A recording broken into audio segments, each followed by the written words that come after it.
everybody. My name is AdELA. I was born in Durban, South Africa, raised in South Florida, and now I live in Atlanta. I am a children's book author. I've been an author for about 3 years. And what makes me unique as an author is my books are based on my real dogs, Hunny, Koko, and Penny. There's Koko. Say hi.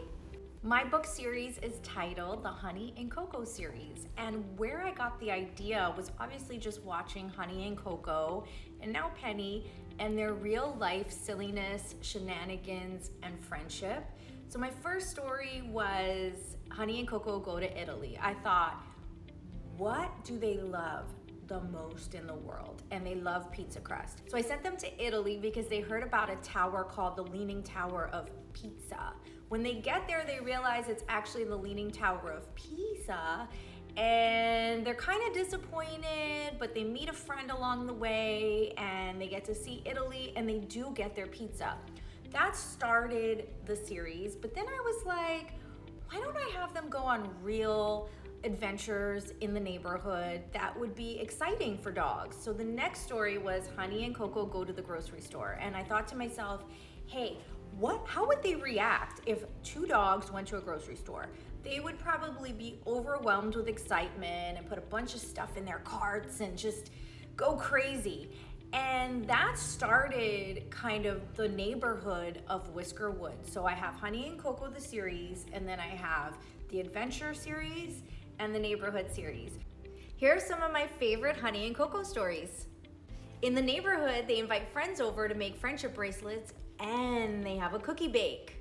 They go to the Wild West and solve a mystery. They visit the farm and learn how food is made.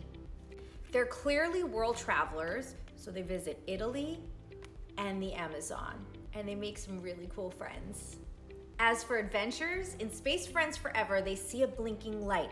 They get in their rocket ship and go to outer space and meet some fun aliens. Dinosaurs in the Attic, they hit the big red button and end up in the Jurassic era. We also have some holiday books. We've got A Thankful Day, where the entire gang gets together to celebrate Thanksgiving. And The Great Halloween Parade, where Koko has trouble finding a costume, but with the help of her friends, she figures it out.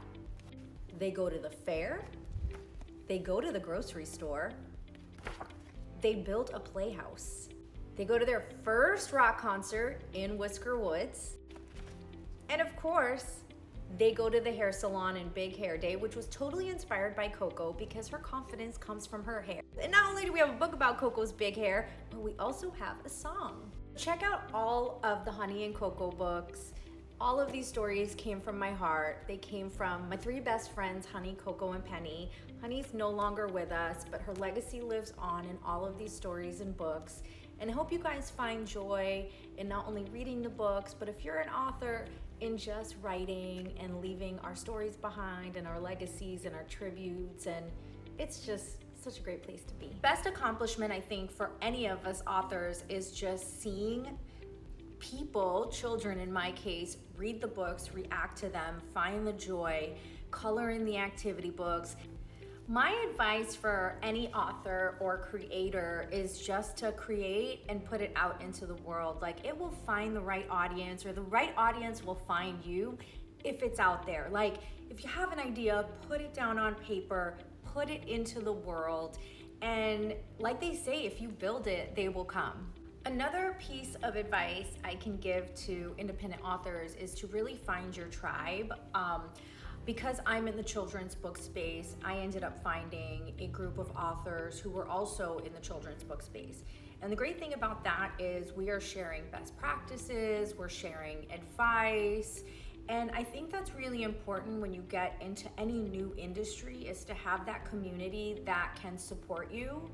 I've also started speaking to people that are children's book authors in my city, in Atlanta, so that we can be there to support each other, whether it's at book festivals or read-alouds or events, or just like, hey, this new school needs a story time, would you be available? So I think building that community, not only with the place that you distribute your books, but also just in the creative space. While I am new to being an author, in that writing aspect, I'm not new to writing because as a job, I'm a songwriter. And there was a really cool moment where I got to combine the series with music because I thought, well, listen, this neighborhood needs its own soundtrack. And I got to create a super eclectic album and kind of think like, what would this character listen to on the radio? Or would this character, if they were in a band, what kind of music would they listen to? So I think that's the most fun part of being an author, is that you really create the world and, you know, it becomes whatever you make it. And the album's doing really well, Chase the Happy, and it accompanies all of the books.